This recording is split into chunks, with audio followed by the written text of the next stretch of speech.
Hello, my name is Amy Sturkey. I am a pediatric physical therapist, and I'm here with my co-instructor. This is Sammy. And we're working on ankle strengthening ideas for people who are toe walkers. Sammy's not a toe walker, but he is willing to step in for us, no pun intended. So I use a board to be able to get that ankle dorsiflexion range. So it's just one way that you can just do simply a heel cord stretch. When you're off the edge of the board, you just want to make sure your feet are facing straight toward the front. The higher the thickness of this board, the harder this is.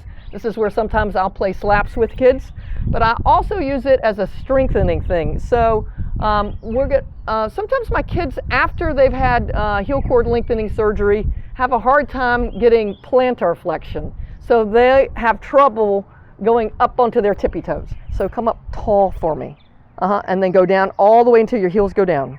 Come up tall for me and go down till your heels go down. Clients have trouble when they're doing this, is often they'll rock their knees forward, but you see that I'm not going any taller, so I make sure that they come up tall. Come up tall for me, sweetie. Oh my goodness, it's raining, so we're gonna have to call this quits for today. Thanks a lot, and we'll see you next time. Thanks a lot, bye-bye. Yikes! If you liked this video and would like to be notified by email when the next video comes out, click the subscribe button here and click the golden bell icon and ensure notifications are enabled on your account.